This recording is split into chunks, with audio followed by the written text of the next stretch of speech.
Good morning, everyone, and welcome again to yet another stimulating seminar presentation. Today, we'll be looking at migration from another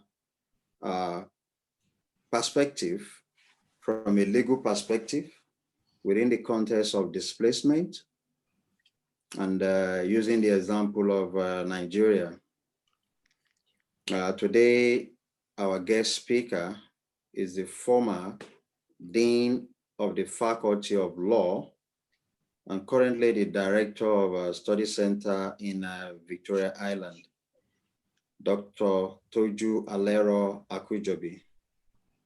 Dr. Alero will be speaking to us on the title Migration and Displacement, Legal Constraints of Internally Displaced Persons in Nigeria.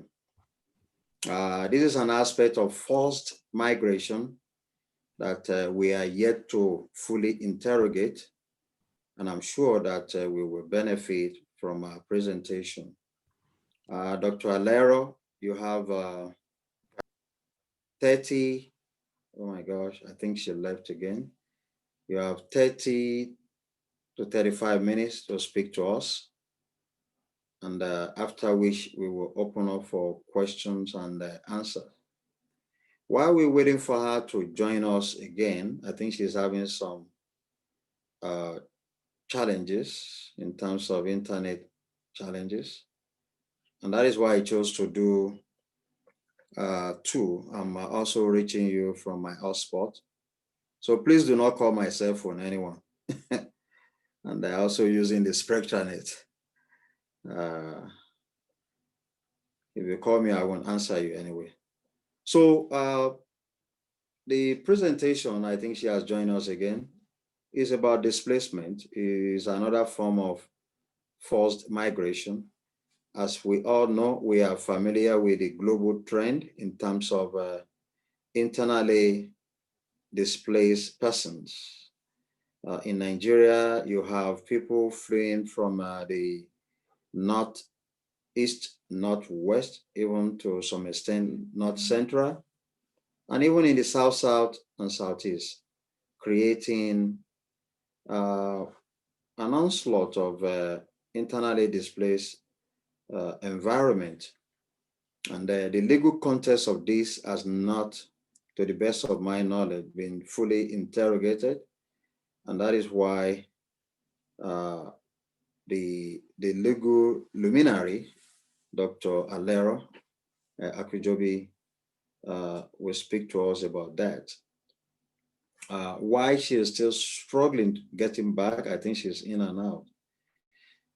Okay, she's here. I've asked you to unmute yourself, ma. And let me see, I'll make you. Okay, you've unmuted, and then you're also assigned a co-host again. So you have the virtual space, Dr. Alero. You can speak to your paper. You have 35 minutes. Thank you very much, man. Hello, sir. Are you hearing me, sir? Yes, we can hear you loud and clear. You can start. Okay. Good morning, distinguished professors. Good morning, colleagues. Good morning, participants. And thank you, Prof, for allowing me to make this presentation. My topic for today is migration and displacement, legal constraints of internally displaced persons in Nigeria. I have an outline here to go through the topic, and I'm starting with the introduction, the conceptual clarification, causes and factors of displacement, the effects and the challenges of displacement, and also I shall be looking at the regulations for internal displacements in Nigeria, internally displaced persons, and then COVID-19 regulations, constraints and lapses. And eventually I shall also be looking at the conclusions. Now, under the introduction, the issue of migration and displacement has been a global one and has been with us from time immemorial. For various reasons, persons have been displaced and have been forced to migrate or leave their place of abode to other regions. I'm particularly going to restrict the talk or the discourse to Nigeria and to forced migration. Um, I know that migration could involve moving out of the country or moving out for other reasons, maybe for economic reasons or educational reasons, as we've been discussing on this forum. But for this purpose, we're going to look inwards and see what happens to persons amongst us that have been forced, due to no fault of theirs, to move out of their places of abode. Does the law make provision for these persons? And even if the law makes provision, how enforceable are these laws or regulations, as the case may be? Um, During the 1967 Civil War, a war that lasted for over 2 years, and over 2 years, we had issues of displacement all over. People being displaced from the northern part of the country, from the southern part of the country to the southeast and all that. These persons were displaced for various reasons and various human rights infractions. And we are going to look at displaced persons as a phenomenon. Phenomena in the sense that this aspect of migrants are special. Special, you might ask how, why? Because are they not just victims of conflicts? They are just not seen as ordinary victims, because looking at their case, we'll find out that these are persons that just woke up one day and find yourself displaced due to conflicts, due to clashes, due to all forms of reasons, basically man-made reasons, and at times artificial, natural reasons. We've been quite lucky in the country Nigeria, because we've not had some of the cases we've been hearing abroad, like the tsunamis and all that, that make people one day, all of a sudden, everybody is being washed away by water, being washed away by flood and all that. So basically, we are going to look at, doctrinally, we're going to look at it, that is looking at making references to some legislations or some regulations, and making references to education in order to find, or in order to see if this group of persons have been adequately catered for in the country. So we're going to look at conceptual clarifications. Basically, migration is being defined to mean the process of moving. Are you hearing me, sir? We are hearing you now. Either international border. It is for the purpose of our discourse, it's a population movement.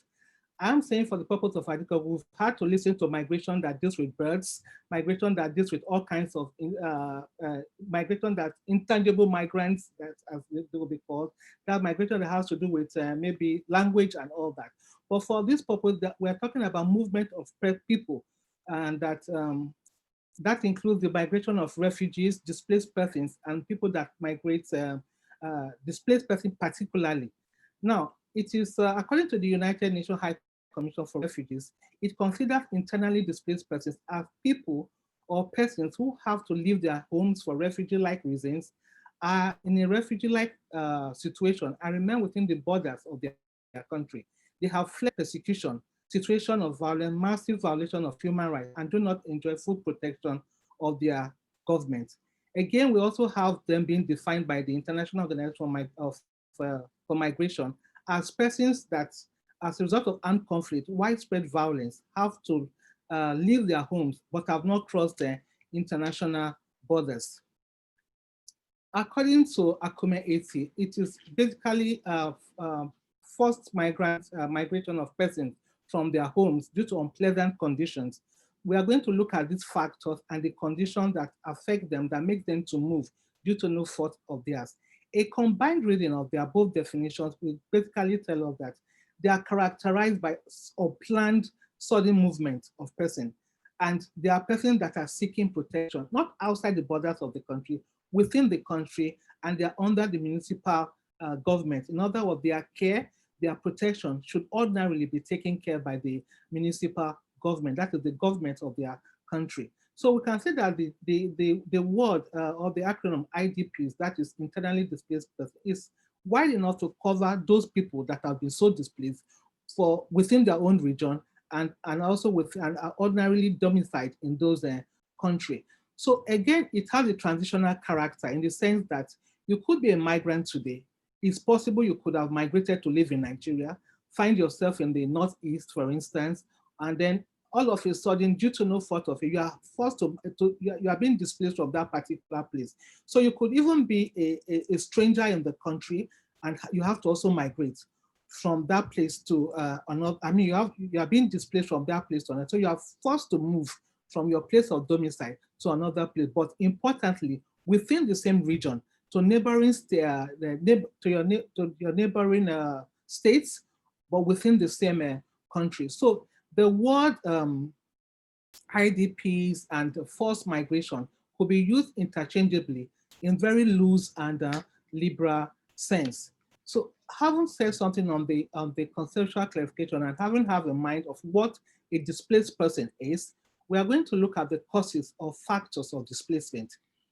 Many of the causes we are going to look at are not strange to us because they are things we come across, we see daily in our day-to-day, we see happening in our environment. Basically, we have armed conflicts, which we all know about, and the kind of armed conflict we have in the country are those of the Boko Haram, the militancy in the Niger Delta, and then these persons, when they strike, when they attack, we know what happened. They leave in their wake thousands and thousands of people that are being killed, and above all, thousands and thousands of persons that are also being displaced. So, like I've said before, you want to wonder why a particular recognition for the displaced person. And like I said, it's necessary because these are persons that ordinarily they've become so vulnerable, by virtue of displacement, and as such need special attention from the government. Again, their displacement could be caused by natural circumstances. And because it's natural circumstances, something that is not foreseen, it's also ideal that their protection, their recognition is also made possible. We also have the situation because these are persons too that if we had if not for the failed state in the sense that we've not been able to put in place proper measures, proper structure that would cater for persons in the event of any kind of conflict. So if the government have failed to do this, then what do you expect? The government would have gone the extra mile in ensuring that these persons are properly protected. So we are going to look towards the end whether we have some legal documents, legal instrument that caters for this kind of persons. So apart from the armed conflict that is responsible for displacement, we also have inter-ethnic clashes. You have, I remember in sometime in 1997, where we have the Ijos and the Shekiris, fights, and then mainly due to some of those clashes that can, the slightest of things can just trigger it off, really. And this particular one was because of movement of the local government from one area to the other. But that left in its wake thousands of persons that were displaced. As I speak, I am aware of many people that have not been able to return back to because maybe because their homes were burnt, and because of that, they have nowhere to go back to. And then, so many other factors that could also be, and they've not been able to come. Many of them have gone to live in Benin, many of them in other neighboring states of the country. So these are people that have been forced. We have the Tili and the Junkos, whatever, in Benue State, and so many others. I can say that there's hardly any community in the country that have not had one issue of inter-ethnic clashes that have led to 1,001 persons being displaced. So we have the issue of land boundary dispute also. We have the Ife, Modakeke, the Banku, and the Umuebo communities in Anambra State. This also resulted in a lot of killings and a lot of displacement of persons. Religious violence, that has been also been with us, particularly since after the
much.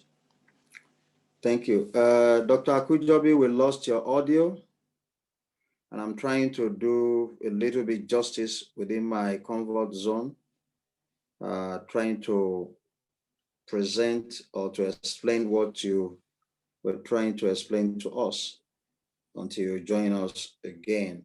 So I said Dr. Akujobi on that slide was trying to identify various causes of displacement. She has juxtaposed displacement as a variety of migration. In this case, a forced migration. And, oh, okay, she's back. You can unmute, ma'am, if you can hear me. Dr. Hello, Alero? sir. Yes, go ahead. Sir? Okay. Go ahead, Please, I'm please. really sorry, sir. It's network issue, so I had It's to okay. go on to We my... understand. Okay. We understand. All right. Go ahead. So as we're talking about religious violence, and as I said, it's as a result of we had that issue sometime back because of the introduction of the Sharia into our legal system that have led to a lot of killings and of course displaced persons. We also have oil-induced displacement. That is displacement coming from environmental degradation of the environment.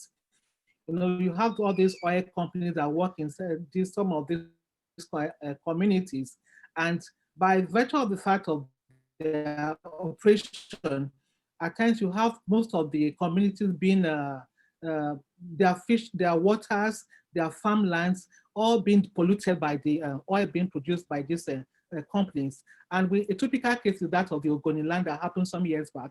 And we know the effect due to agitation and all that. Up to now, we've been told that the government is cleaning up the place, but we don't know how far that has been. But we know that that also resulted in a lot of displaced persons. You know, people had to move out of the place. A lot of people were killed, and many of them are still living around the neighborhood and all that, yet to be reintegrated or rehabilitated into their communities. And then we have clashes between known as armed pastors.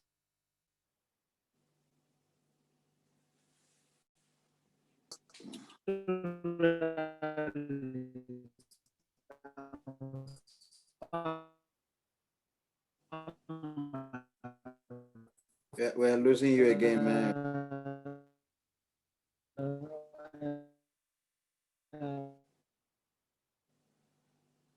Your audio is not. Are you hearing me, sir? Now, we lost you for about 10 seconds. Or 15. Are you hearing me now?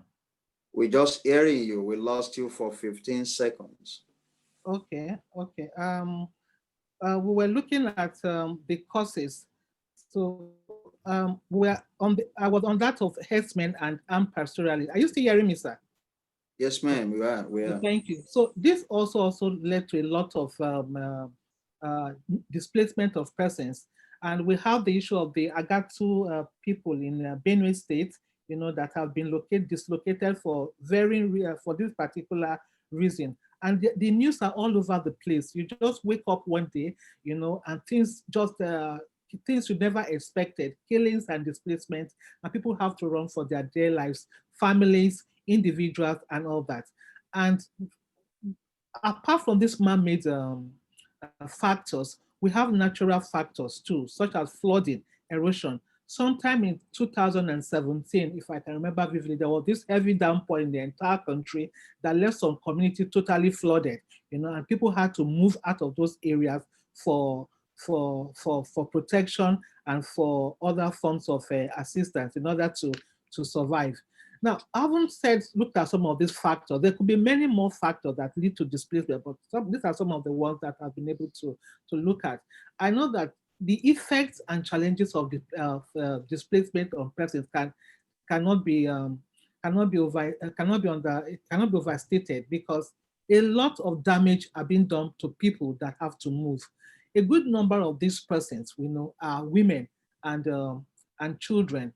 And many of them, like from the data I got from the Internal Displacement Monitoring Committee Center, there are a lot of these persons. Over the percentage range from 60 to 40, you know, in terms of women and children. This group of persons ordinarily are already vulnerable, but with this movement and other, it makes them even more vulnerable. Many of them are pregnant, many of them are breastfeeding, and a lot of them are unaccompanied and separated.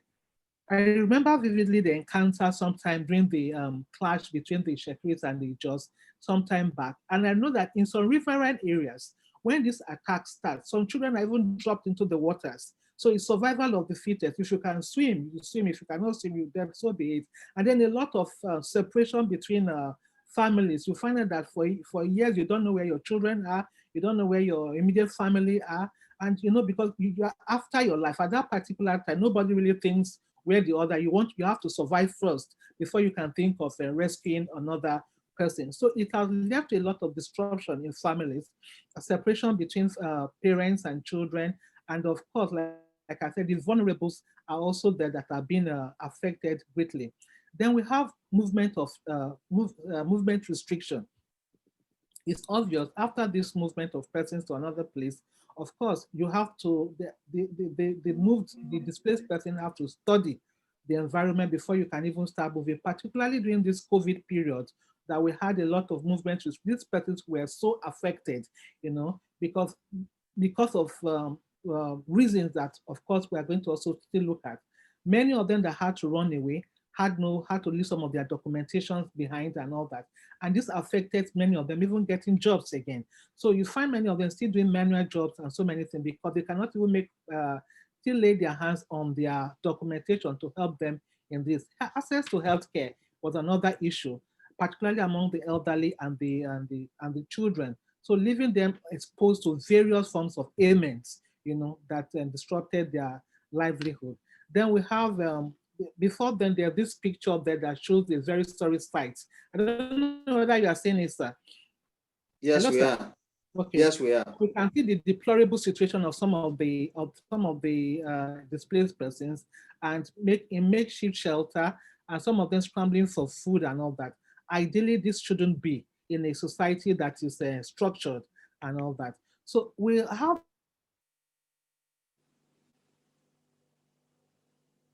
unfortunately, even though that have been displaced buildings and all that, oh, it's gone again. The internet is unstable. Okay, back.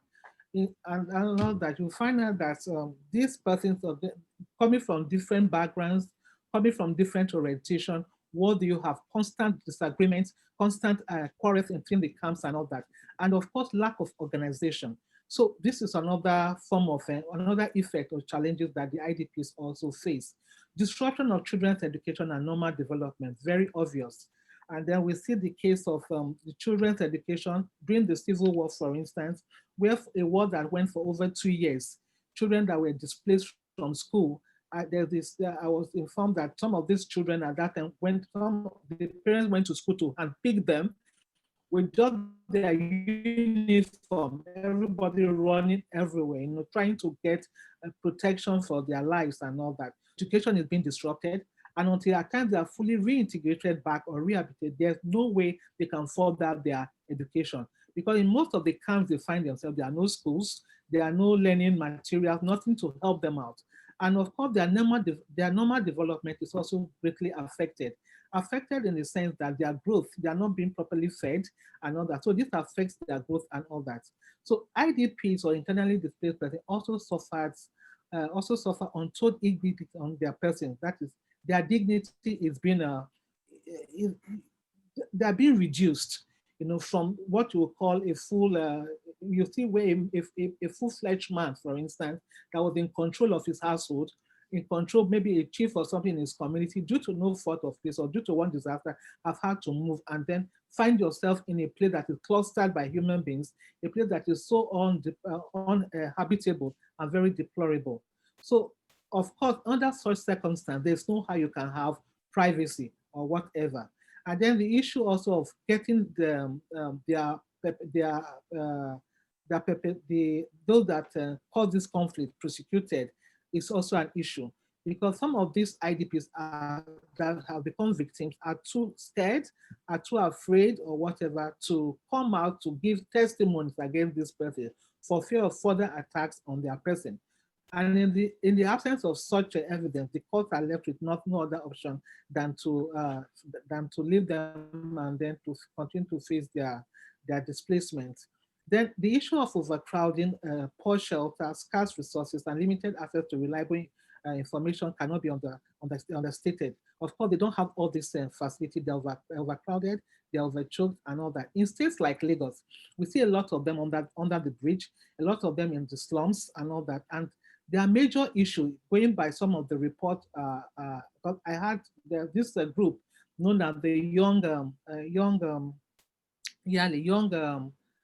adult learners, young African leaders initiative network that carried out a kind of report, a kind of questionnaire on internally displaced persons. And most of them came up with the fact that they are hungry, they have food scarcity, and they have unavailability of jobs. So it's obvious, and that is why their needs or whatever should be taken care of, not just legally, but otherwise by the government. And then we said that many of them are victimized and molested. Of course, in such environment, what do you expect? Crimes are there. Everybody, those that cannot fend for them, have to do one thing or the other to live funny life, and they become a security risk to their host community. Most of them that undertake these menial jobs and petty trading are affected by the lockdown during the COVID. They face health risk, makeshift shelter that causes a lot of danger to them and their own neighborhood. We still see some of the pictures there that IDPs live on makeshift shelter. You know, you can see the population there can be quite explosive and dangerous also for human habitation. Then there's the constant threat of eviction by the host communities, uncompleted buildings and all that. By the time that the owners of those buildings need their property, they are being evicted again. So another movement again have to take place. And I've said before, because of the indignity that many of them face, because of the deprivation of their rights that many of them face, their morale is low. And of course, a hungry man is an angry man. Their morale is low, they are frustrated, they become very, very aggressive and all that. And at times, at times, it also leads to depression amongst them. You see some of them deciding that there's no need to go on with life again. Of what use is life when I cannot feed myself? You see your family, but you can't take care of your family. So this causes a lot of mental issues for some of these persons. Then we find out that we are going to look at the regulation for the internally displaced persons in Nigeria. Having said it, what is the provision? What is the position of the law? Has the law been able to take care of some of these persons? And if not, hello, sir. Hello, sir. We are hearing you, man. Go ahead. Hello, please. sir. Okay. Please go okay, ahead. Sir, we are hearing you. So we can hear you. All right, sir. Thank you. All right, sir. So I've looked at the rights both under the general rights and also under specific. Now we have some rights that everyone is entitled to by virtue of the fact that you are a human being. So we have the international instruments like the Universal Declaration of Human Rights. We also have that of the International Covenant on Social, Economic, and Cultural Rights. And of course, at the regional level, we have the African Charter on Human and People's Rights. We lost you again.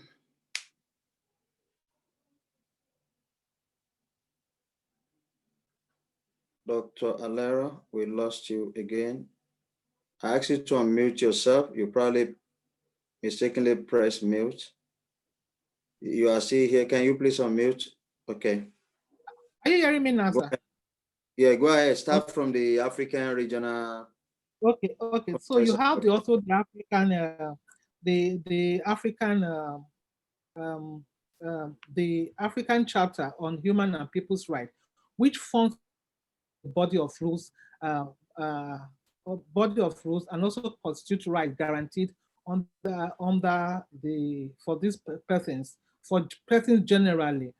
These rights have the same tenor as the fundamental objectives and directive principles of state policy under Chapter 2 of the Nigerian Constitution, which are come under because some of these rights that are provided there, even though one is entitled to, but we find that under our constitution, because they come under this chapter 2 of the constitution, they are normally non-justiciables. In other words, where one is aggrieved by the government, or you find out that you've been in a disadvantaged position, you can't bring up an action against the government, because such right, even though the constitution provides that the government shall be responsible for the general welfare of the people, including shelter, such rights are not made justiciable under the constitution. And of course, we have the Constitution of the Federal Republic of Nigeria, 1999, as amended. So in all these general instruments, we have various kinds of rights: right to life, right to personal movement, right to freedom of association, right to freedom of expression and all that, right to peaceful assembly. These rights, of course, everyone is entitled to them, whether you are internally displaced or not. But we're going to look also at specific rights that are for the internally displaced person. Don't forget, like I said, most rights that we have under the Constitution are provided under Chapter 2 are non-justiciable. And in other words, they are not enforceable in our courts of law. So let's see whether other regulation or other instruments provide for these kinds of person. We have some instruments that provide for them, but for one reason or the other, they are also not protective enough, or they are also not enforceable. We have the United Nations Guiding Principles on Internal Displacement that came into being in 1998. This instrument basically is identifies the rights and guarantees relevant to the protection of persons from forced displacement. And it is all encompassing in the terms that it provides for right to education, right to movement, right to this and right to that. Basically, due to upsurge of displaced persons worldwide, we've had this instrument had to come into being to protect persons of this nature. Unfortunately, however, the guiding principle is a non-binding international instrument and only of persuasive effect. And we also have the African Union Convention for the Protection and Assistance of Internally Displaced Persons, otherwise known as the Kampala Convention, that came into being in 2009. Again, this is another instrument that provides that state has the duty to refrain from, prohibit, and prevent arbitrary forced population movement. But this is almost as far as it goes in terms of the framing of right of displaced person, because today the National Assembly is here to pass it into law, and until that, it cannot be enforced in the court. By virtue of Section 12 of the Constitution of Nigeria, which provides that for any treaty to have the force of law, it must have been passed by an act of the National Assembly. So we see that this, so we see, and when the convention is passed into law by the National Assembly, it may be of legal utility to IDPs in Nigeria, as the provision, like I've mentioned before, do not embody justiciable rights and make provisions obliging the government to carry out a lot of responsibility lie at the discretion of the government. Again, Section 6, subsection 6C of the Constitution makes access to judicial remedy if the claim in question emanates from violation to the Constitution. So it's circumcised. In other words, it also goes to the fact that such claims cannot be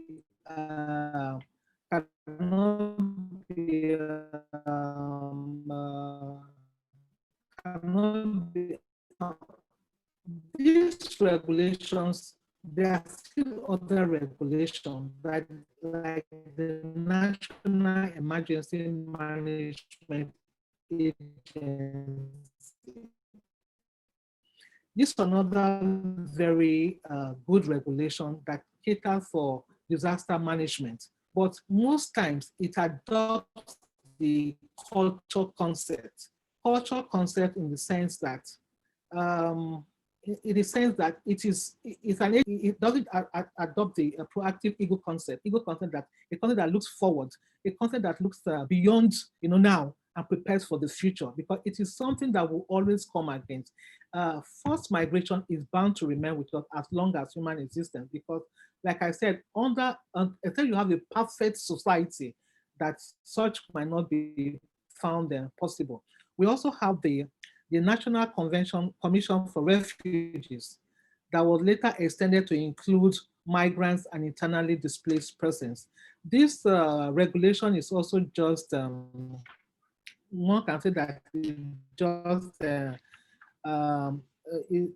the name is just a mere window dressing, because in the absence of appropriate legislative amendment to include, now that the name internal displacement might have been included, it does not specifically, there's no, the legislator does not provide specifically for those persons in the instrument. It merely mentions them as part of it, but they are not specifically so provided.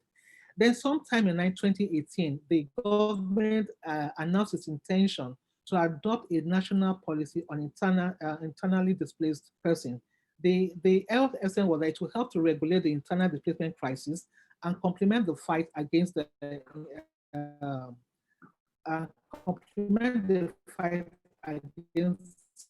such persons. But we find out that this has also not become obvious. So such persons, so as we speak now, you really cannot say that there's a regulation, a legal framework in place for the internally displaced person, because most of the framework have their own legal constraints attached to it that makes them unoperational and unenforceable. We are aware of so many NGOs that normally carry out jobs on such persons, the Red Cross Society, some individuals also contribute.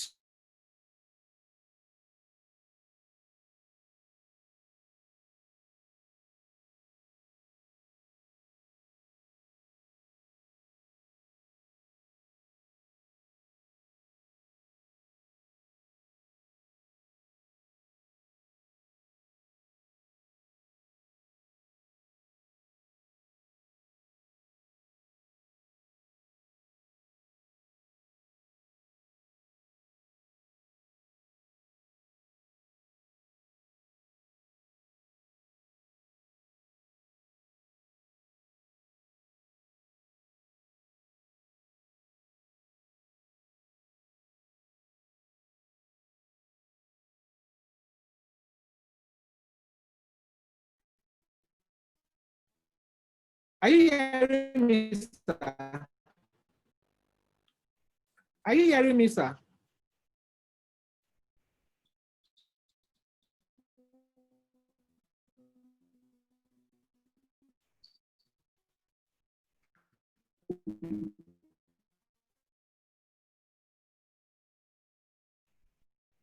Are you hearing me, sir?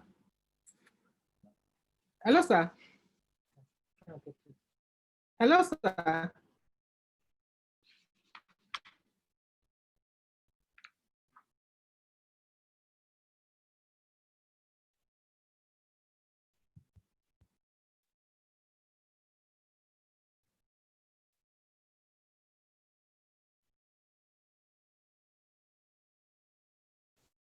Hello, sir.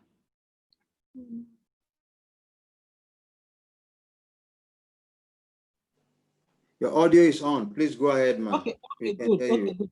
I'm so sorry, sir. I'm so sorry. I don't know what's wrong. Network as usual. So from all that is said, we're now going to look at IDPs and the COVID-19 regulation. You have 5 minutes. Okay, you have only 2 slides to go. Okay. We lost your audio again.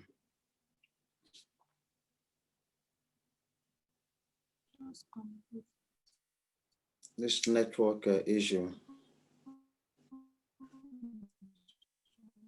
Dr. Akujobi, if you can hear us, or if you can hear me rather. I can hear you clearly, sir. Are you hearing me? We can hear you now. Sir? Yes, okay, you should be able to hear yourself at your hand. If you can't hear yourself, that means you are not communicating. So please go ahead. You have 5 minutes. Okay. So the outbreak of COVID-19 pandemic, of course, also helped to exacerbate the plight of IDPs, exposing them to the virus. The COVID-19 came into the country sometime in March, and the issue of social distancing, washing of hands, and sanitizers. How would this group of persons be able to do that, considering their circumstances?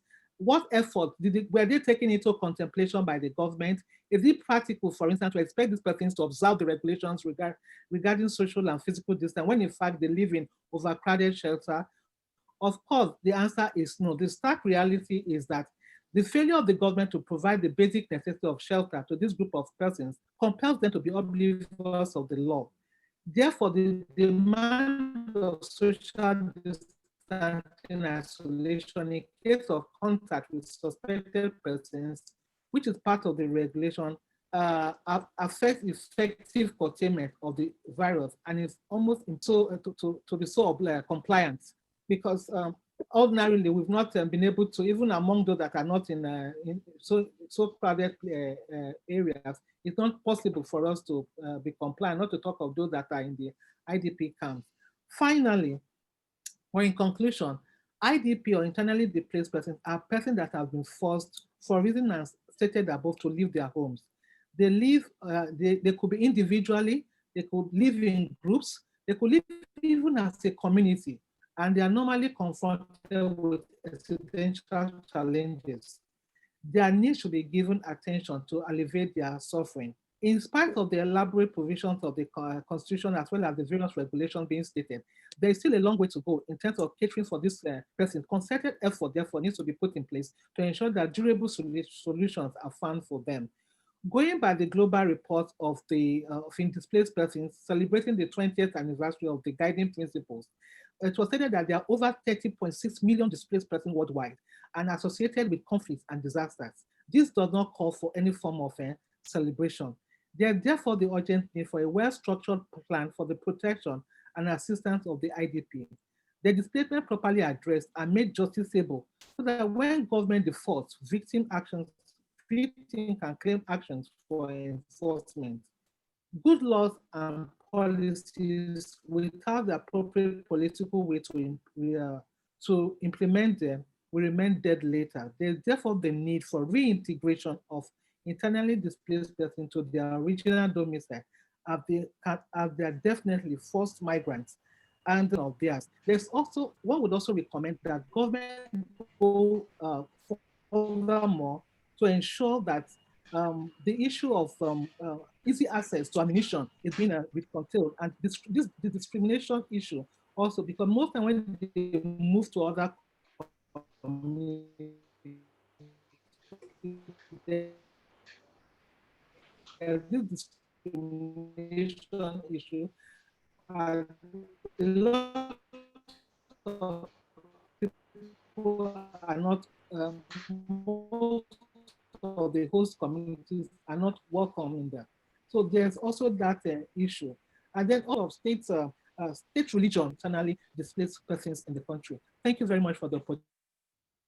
Thank you. Thank you very much. You can stop sharing so that we can have a full slide.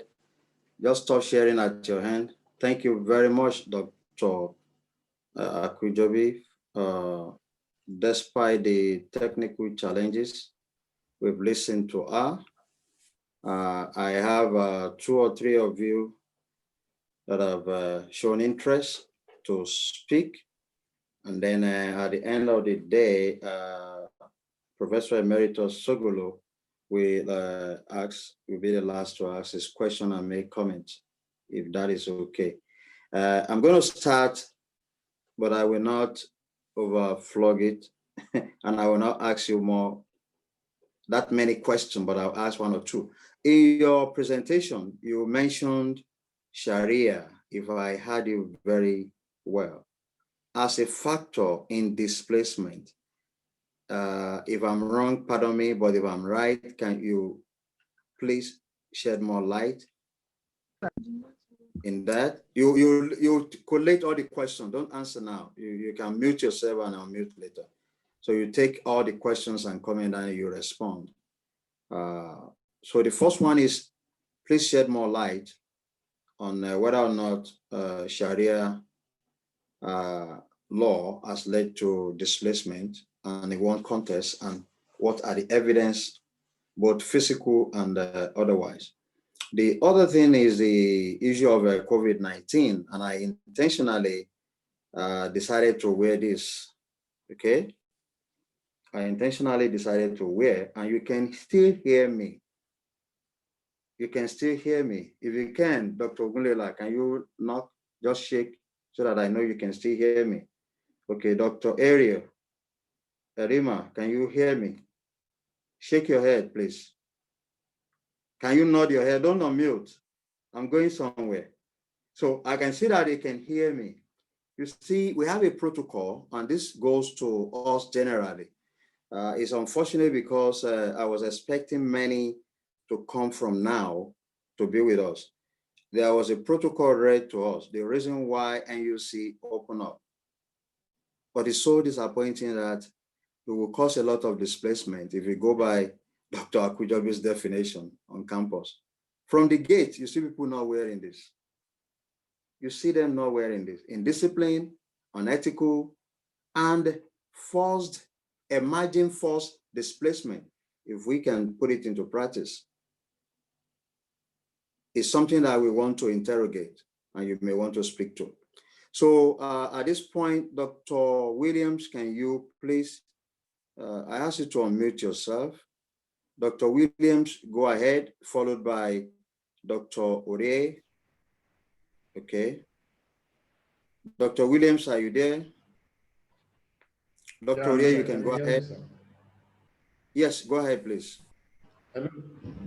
Okay, thank you very much. Let me thank Dr. Akujobi, even though the network was fluctuating, but I was able to gather one or two things from our slide. First, I want to put it on record that the Ogoni people were never relocated in the first place, even though we know that they are in the Niger Delta. They managed to remain with the oil polluted environment, so they were never relocated. So I don't know where that source actually came from. Secondly, I would like to draw our attention to the fact that introduction, you know, she went straight on slide 3, introductory statement there, where you say that our aim is to evaluate displacement effects on internally displaced persons in Nigeria. And then the paper went ahead to posit. I had expected that at this point in time, nobody knew where the paper was directing, you know, was tilting towards. So for me, concluding at the introduction of a particular presentation, for me, I don't think it's ideal. Maybe that section of what the position of the paper is should be moved towards the end of our findings, so that that could also draw the reader and the attention of the reader into the work properly. So I think she needs to take a look at that. She didn't also tell us the methodology or the design with which the paper used to come into some of these findings that she has done. On the final note, she also, the pictures had no sources. So I think when you have pictorial presentation like that, let the sources be identified so that people will be able to know that she's not the author, so that we will know the sources for which these presentations or pictures actually came about. Thank you very much, sir. Thank you very much. Thank you. Dr. Ore.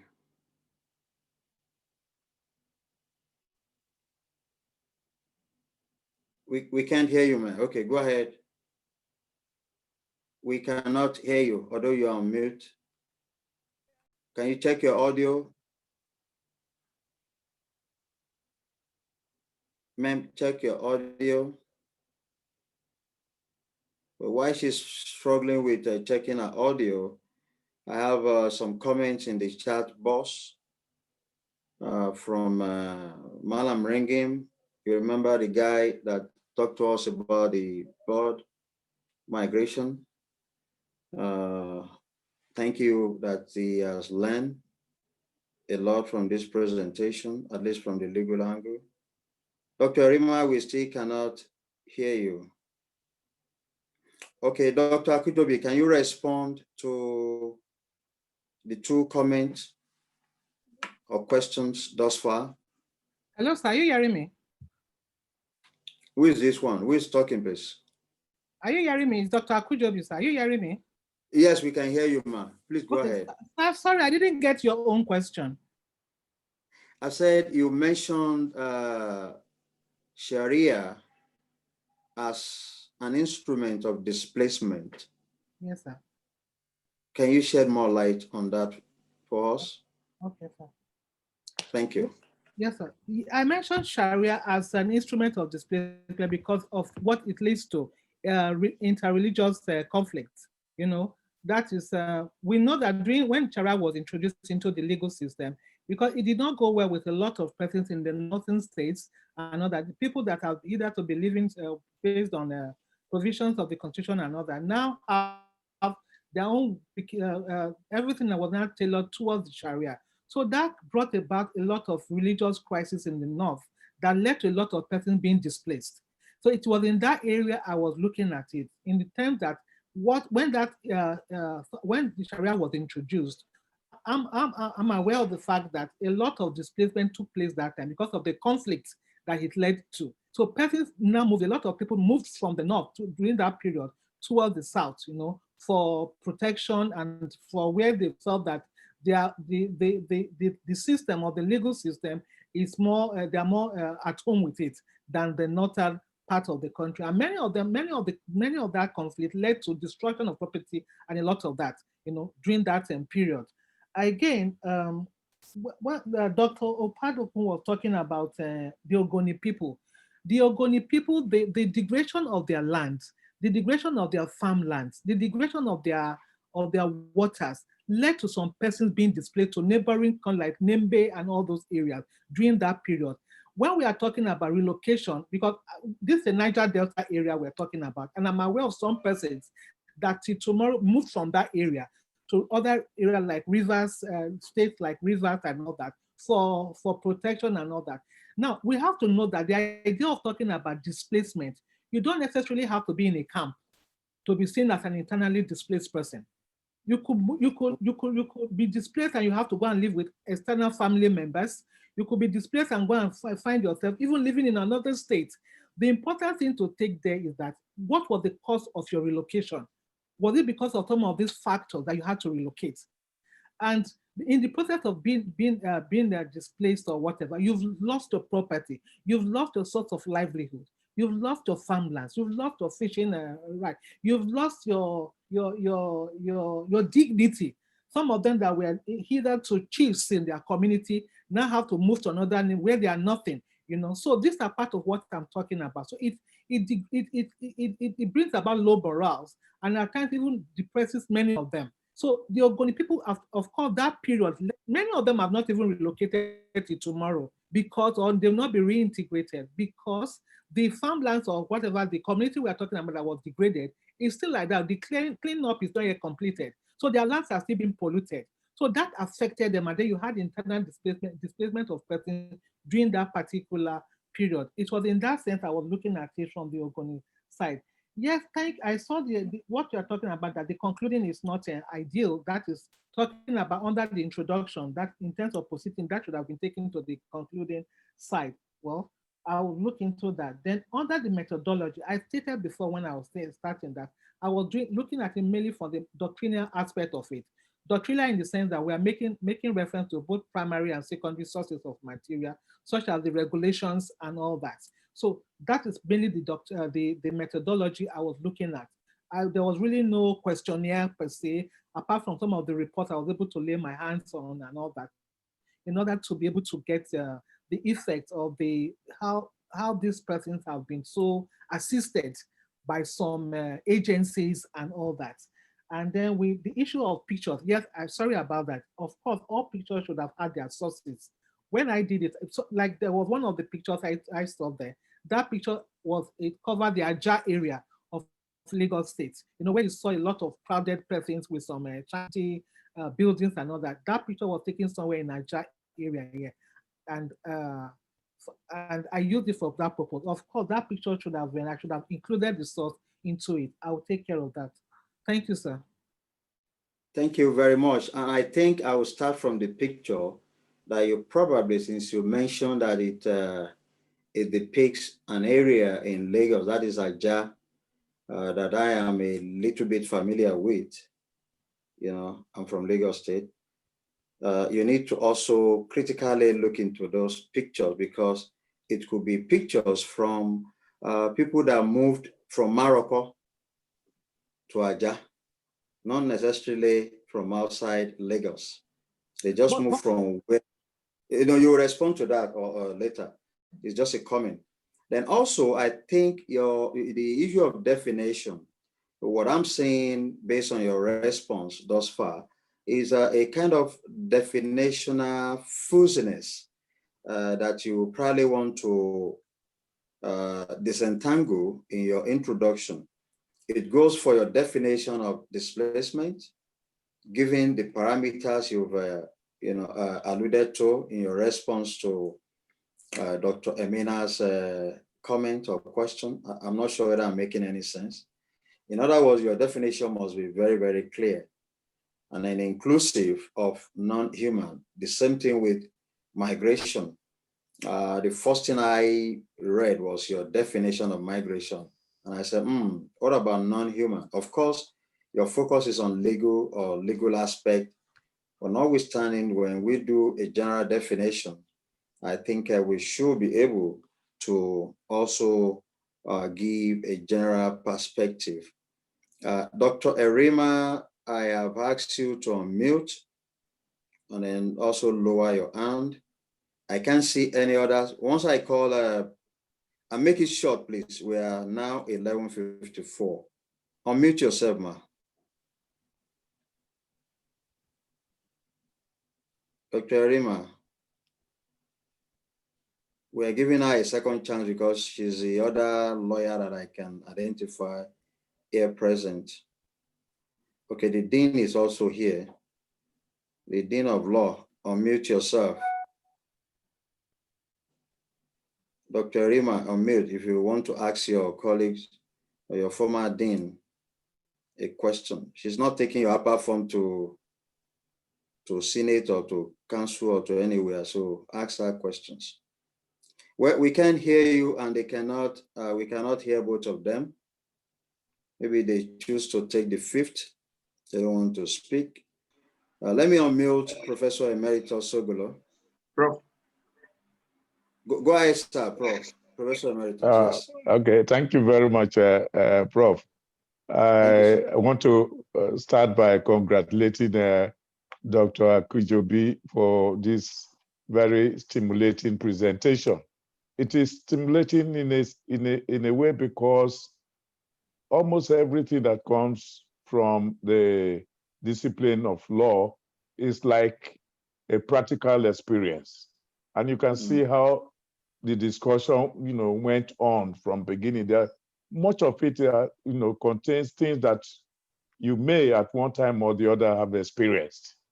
It started by talking about the early 50s, the Ijaw versus Shekiri conflict in Warri. I was in Warri at that time, and it was something that I went through.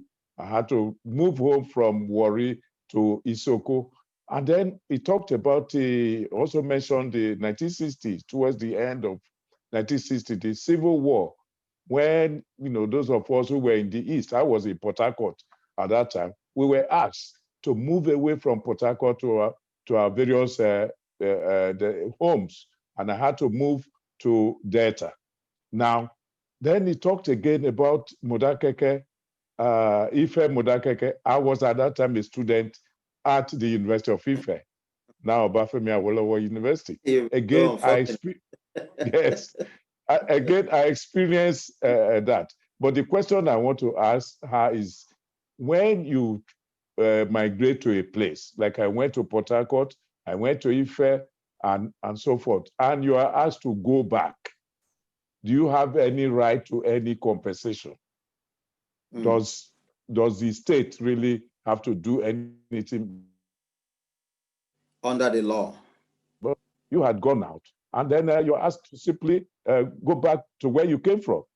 That's the first question I want to ask. Then the second thing I observe about the presentation, why it is very interesting, is she talks about various kinds of rights, the right of movement, the right of freedom of speech, the right to food, and so forth. But again, she qualified all this by saying some of them are non-dischargeable rights, non-justiciable rights, non-enforceable rights. So once you define these rights in those terms, then of course it means there's no obligation to government. Now, those are some of the things I want to make. And it's an interesting area, jurisprudence that it is, but we in philosophy, we know it is the philosophy of law, and it is always very interesting. Let me finally say this, something that I've always said. It is that we are currently really going through a new kind of experience. During my almost 30 years at the University of Ibadan, I cannot think of a department or a directorate or a faculty that did a presentation, an academic presentation on a weekly basis. So what we are going through now is truly the kind of thing you go through in an academic environment, and it is very enriching. I will once again say we congratulate the director of this center.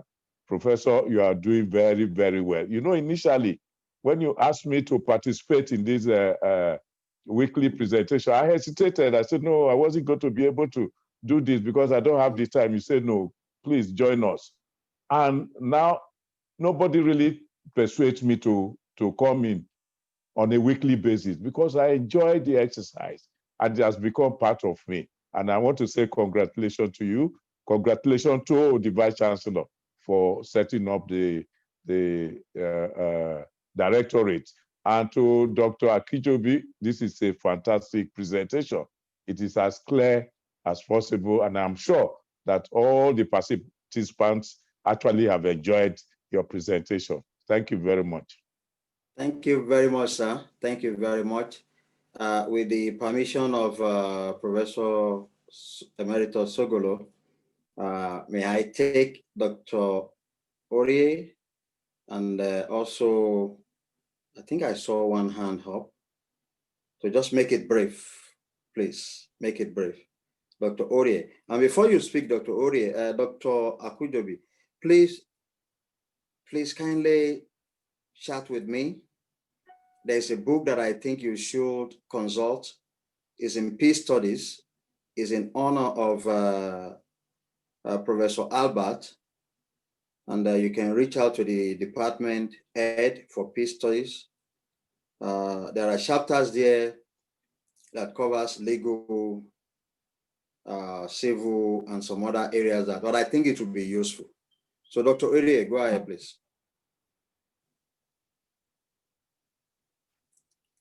Dr. Orie, go ahead.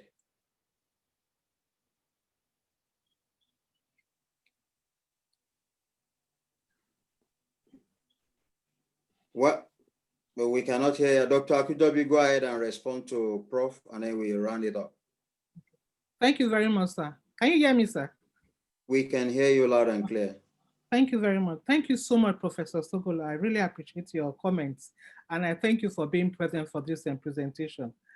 So you talked about that is having to being displaced for a number of times and having to go back, and whether there's compensation on all this movement that occurred during when you were moving from one place to the other.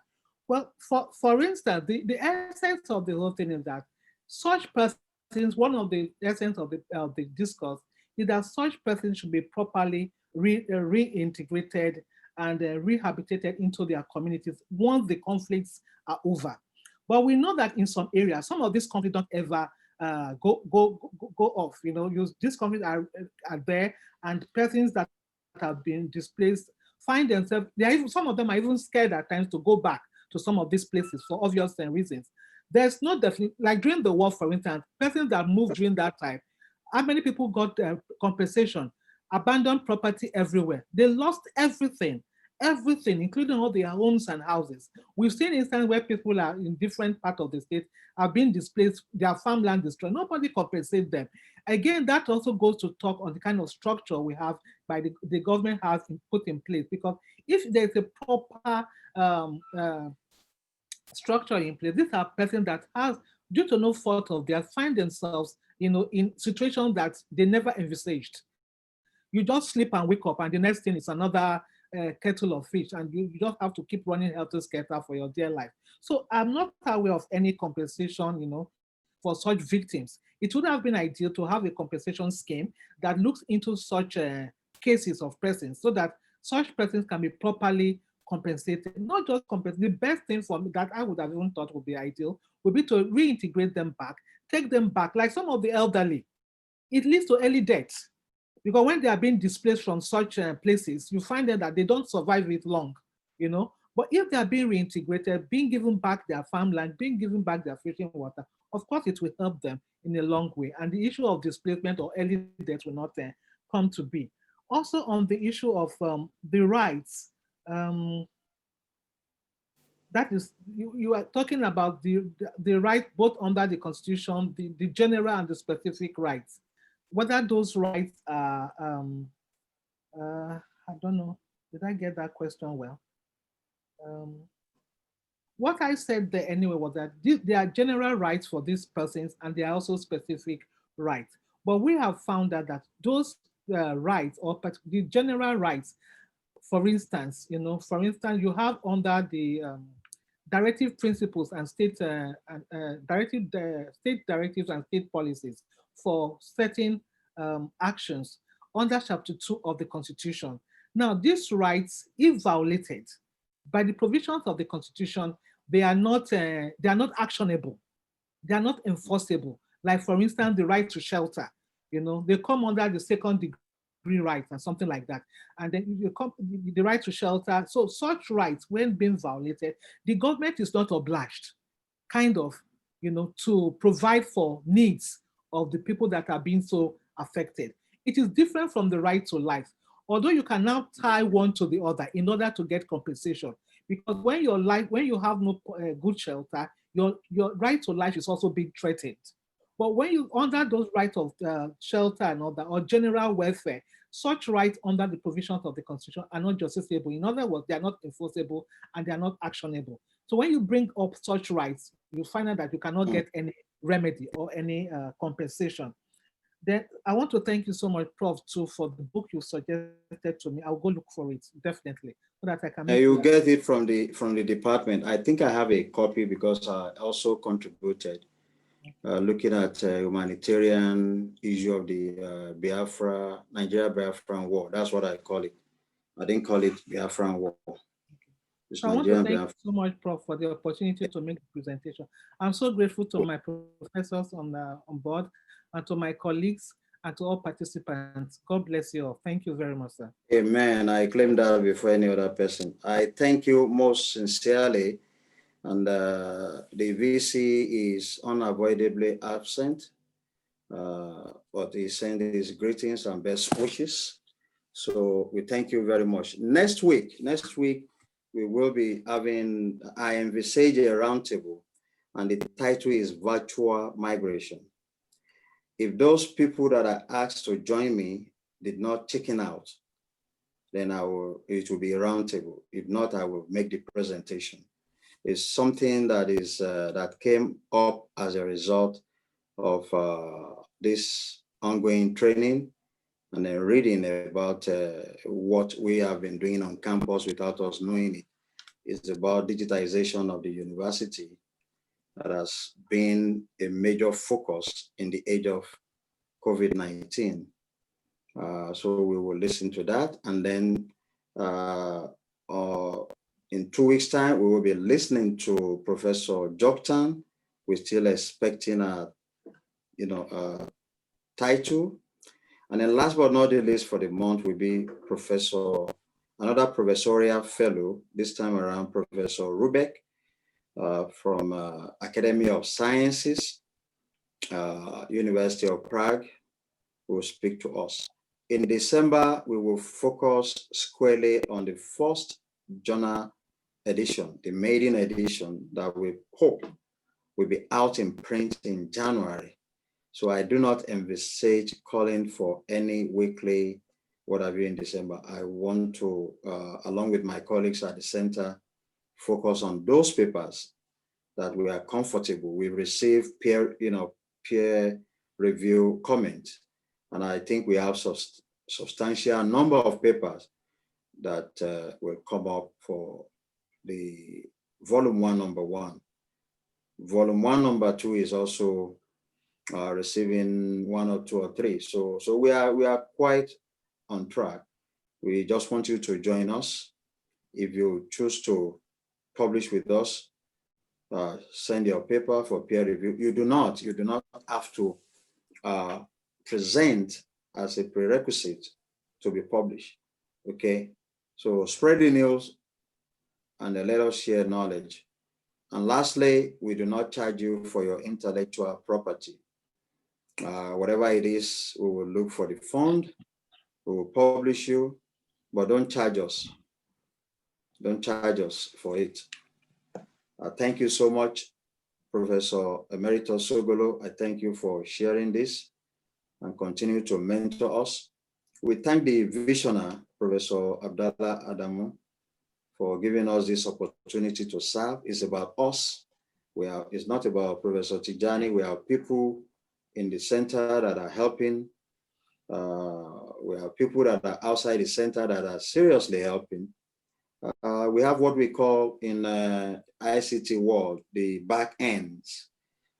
People like Mrs. Blessing Alabi, I have to mention names, Mrs.